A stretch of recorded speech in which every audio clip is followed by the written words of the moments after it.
Jinavên Danûçiyan a Radyoya Dengê Gelden başgodarên hêja îro 29 Nîsanê 2024 duşem li Brükselê saat 9 li Amedê de. Em ê nûçeyên serê sibê pêşkêş bikin demdema azadiya rêbera Poye.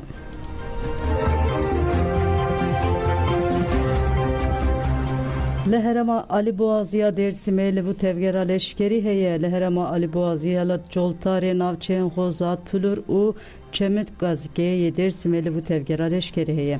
Hat zanin ku gelek noxteyên herêmê ev demekê hatiye dorpêçkirin û gelek leşker jî veguhestine herêmê.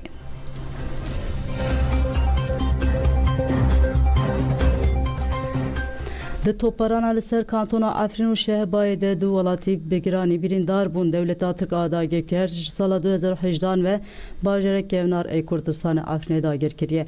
Ji wê demê ve li dijî şeniyên herêmê hovîtiyeke mezin dimeşîne. Duh gundê benê yê navçe Şerawaya kantona Afrin û Şehbayê toparan kir.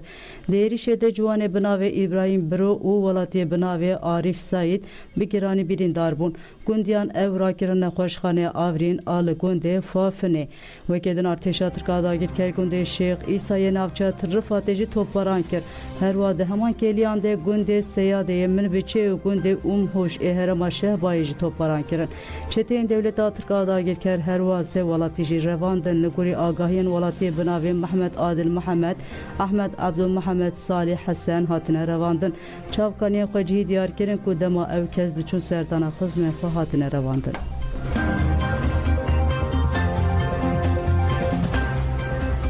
Çalakiya girtiyan berdewam dike. Çalakiyên girtiyên siyasiyên li girtikên Tirkiye û Kurdistanê ku di 27 Mijdara 2023 de ji bo azadiya fîzîkiya rêbera Po û çareseriya pirsgirêka Kurd hatibû destpêkirin di roja 105 de dewam dike.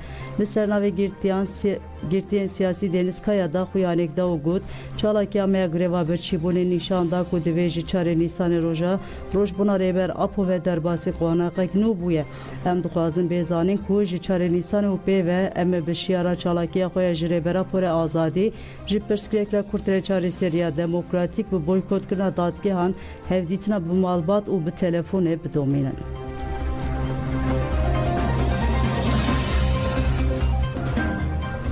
Divê êdî CPT eşkere bike belê İmraliyê çi diqewime.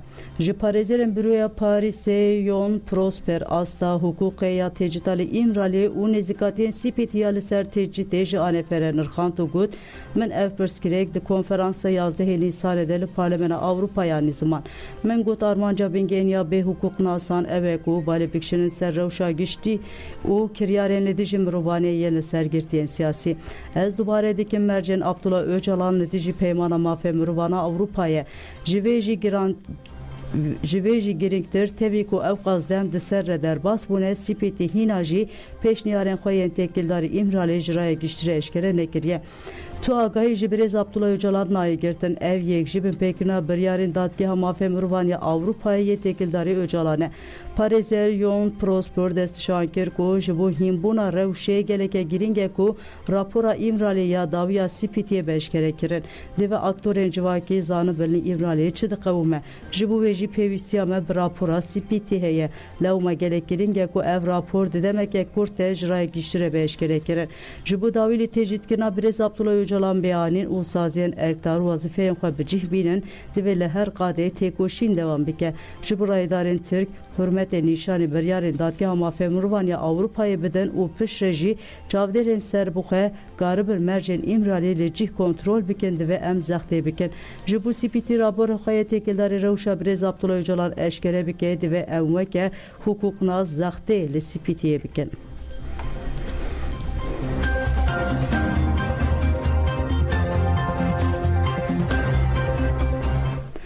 Ji bo birêz Abdullah Öcalan divê rewşeke azadî ve afrandin. Parêzer Cemal Demir ji Anefere axivî û destîşan kir ku rêber Abdullah Öcalan ji bo gelê Kurd sembola cemeweriyê ye û got divê çareseriya demokratîk a pirsgirêka Kurd pêk were muxatab ji birêz Öcalan e.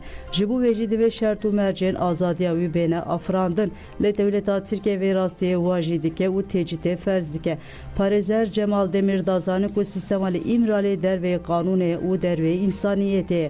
که به میلیون مرو کرد برز اوجلان و که اراده خویا سیاسی جهان را راگهاندن برز عبدالله اوجلان سمبولا جمهوری یا گلی کرده و دولت و راستی قبول بکه پارزر جمال دمرگوت دولت ترکیه حقوقا گردونی جیبن پیدی که تکیلی ربر عبدالله اوجلان به جهان در و به تمامی جهول راکریه لالیدن چاره سریا سیاسی آشتیانه و دموکراتیک یا مسئله کردانی عالیه که او گیرانی دای شهر او قرکرنه لروشلات ناویر او چار پارچه کردستان شهر او داگیر کری بلاو کر او گفل آشتی جهان دخواه مرجن ایرو به واجه دیروکی یا هفدیتنان نشاندانه که چاره سریا دموکراتیک یا مسئله کرد شرطه پرسا کرد جهانی بویه و اف خصوص بویه بر پرسیاریا نتویان و سیستما جهانه نحقیا کو بریا 7 سالی هاتیه کرن و جهول برا کرن مخاطب چاره سریا مسئله کور جبرز عبدالله اوجالانه جبو بیشی دوی تجید برا کرن و روشه که آزادی به افراندن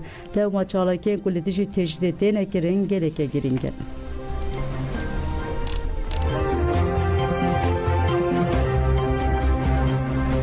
روزبونا ریبرا پول سالوگر دامزراندنا پژاکه هات پیروز کرن لبلچیکا باجار آنتورپن روزبونا ریبرا عبدالله اوجالان و سالوگر دامزراندنا پژاکه هات پیروز کرن د پیروزبایی ده هفسروکه بری پژاکه سیامن منی و اندام کنسر و بر آکیجه زبیر آیدار و گلک کس آماده بود پشتی ریزگirtine لسرناوی کجاره میلیم Fatih و siyasetmedar Mehmet Emin Benciveli axaftin kirin. Axatvanan salveger damızradına pijaki rojbuna rebera po piroz kirin ve ledici dagir keriye banka berxodan kirin. De pirozbayi de hünermend strangotin girse govend gireda. Pirozbayi be govend u duruşmayan bedavi bu.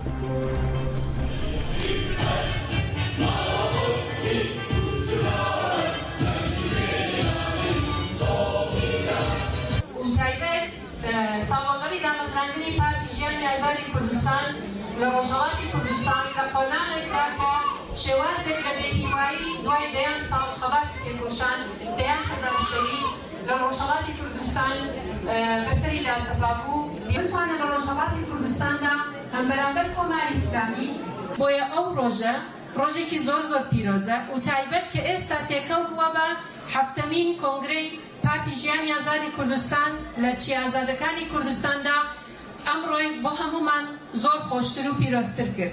و دیستانیش او روزه ل همون حوالان و هاوریان پیروز دکم بجی سروگاپو آزادی و سروگاپو آزادی و کردستان بجی کردستان جنجیان آزادی.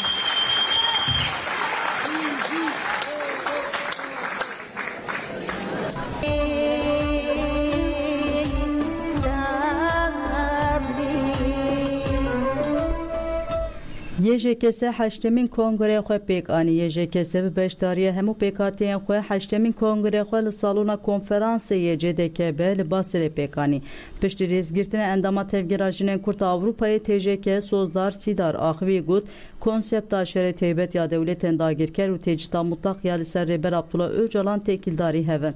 Zidetir ise salın ku jireberti tu agayı nayi girtin bi suci muruvaniye be alternatif dehilen. Dive gele kurt be teybeti jen leher qada jiyane tekoşin aşıba azadiya reber Abdullah Öcalan kurtur bikin. Pişte haftına sozdar sidar raporen xabateyen pekaten yeje kesate xwendin u haten rxandin pişte hilbijartin hatkirin u selma sürer ve geberdevka dema nuya yeje kese hate hilbijartin reveberiya nuya ji 12 kesan ji hate hilbijartin kongre be duruşmeyan bidavi bu.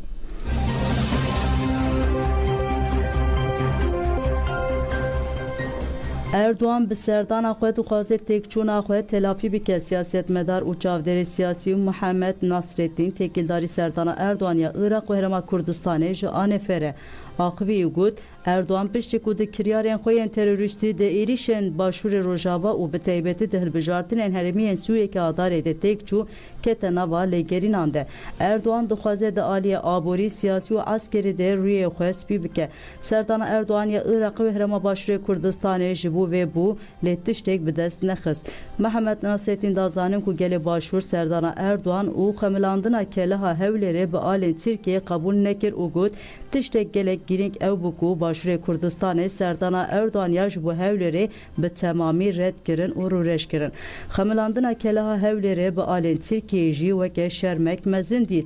Ev şerm jî kirinan PDK بو چاودێری سیاسی محمد ناصرالدین تێکیلداری هەلوەستا عێراقیە لە هەمبەری داگیرکرییا تورکیە ژی گوت زەحمەتێک و عێراق لەگەڵ تورکیە هەماهەنگیە بکە و داوالیە لەشکری دەبێ بە هەفکاری دەولەتا ترک ji ber ku Iraq dixwaze Tirkiye axa Iraqê terk bike û binpêkirina serweriya Iraqê bidawî bike. Ev nakokiyên mezin ku ji hêla siyasî ve di navbera Iraq û Tirkiye de hene nahêlin ku pêvajiyeke leşkeriya hevbeş di navbera wan de çê bibe. Halî hazir ev hêza desthilatdariya Iraqê jî tuneye ku bi Tirkiye re bikeve nava pêvajiyeke leşkerî de. Tu berjewendiya desthilatdariya Iraqê jî di vê de tuneye.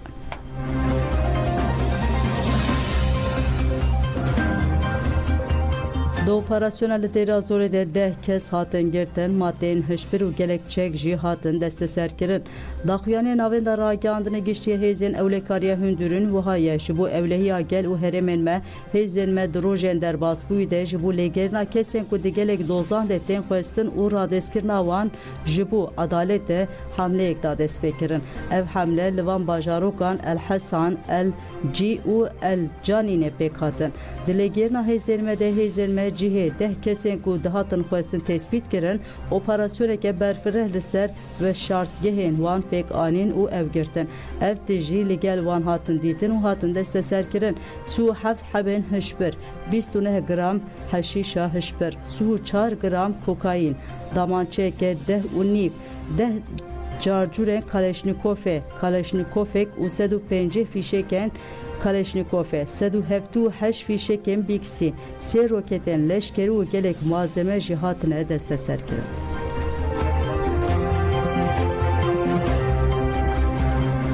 Kuştina jinê bi gotina xwekuştinê tê nûxumandin parlamentereden Partiya Gülcan Kaçmaz Sayîd anî ziman ku kuştina jinê bêyî ku bi rengekî berfireh bêlê kolînkirin weke xwekuştinê tê qeydkirin û rê li ber gumanan ve dikin.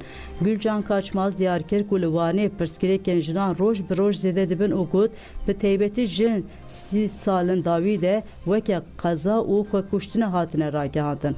Tundiya li dijî jinê bi rengê bi pêkirina mafê mirovan li her qadê jiyanê dewam dike. Da atmosfereke siyasî de ku newêkeviya zayendî kur bûye û hewtê dayîn serweriya mêrbê xurtkirin ev yek hîn bişembertir dedîtin. Rewşa zayendperest a civakî dûrî adaletê ye. Bi kuştina jinan a çanda jiyanê ji holê hatiye rakirin. Mixabin dewlet û desthilatdarî vê polîtikayê bi ceza hiştinê xwedî derdikeve. Desthilatdariyê Peymana İstanbulê beddal kir lewma tundiya li ser jinê û kuştina jinê ji bûyereke adlî wê de tir bûye mijareke ku bi têgihiştina polîtîk tê kirin.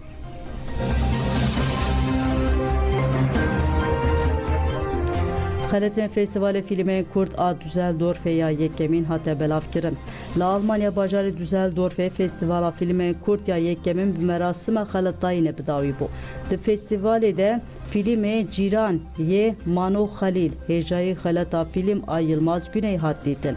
Dokümantera Eren ya Maria Binler jî hêjayî xeleta mafê mirovan hat dîtin. Fîlmê Gava şitil mezin dibin yê Rêger Azad Kaya jî hêjayî xeleta sînemaya berxwedêr ya Xelîl da hate dîtin. Di dema xeletayînê de gelek temaşavan û hunermendên şanoyê axivên û xwediyê xeletan pîroz kirin.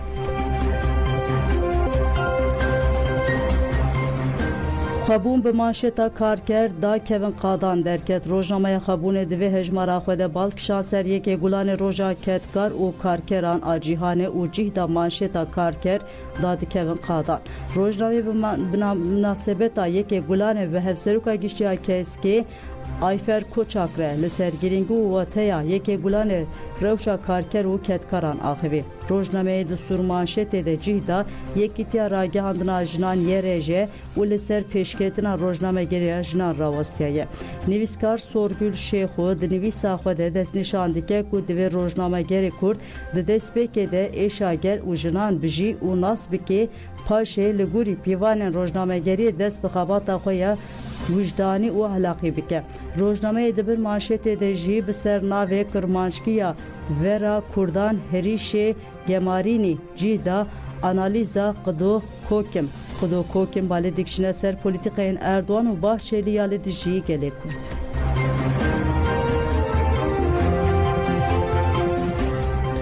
Nuçame daviye Ahmet Spor de Koma Sor Aliga Düyemin de biz Soma Spor'e derket maçı 1-0 biserket u bu şampiyona komakı. Maça Ahmet Spor u Soma Spor'e linavçe Manisa'ya Soma'ya pekat. Be hezaran aligirin Ahmet'e li stade bi de hezaran kez ji ekranan maç şopandır. Di dakikaya çulunihan da Ahmet Spor'e bi gola Oktay Aydın ket peş maç di vekti mayi de ji qediya. Ahmet Spor 1-0 biserket u bu şampiyona Koma Sor a Liga Düyemin. Her uha bi vî rengî yekser derket Liga Yekemin a Tirkiye jî. Di serî de li Ahmet'e bi de hezaran kesî şampiyon buna Ahmet Spor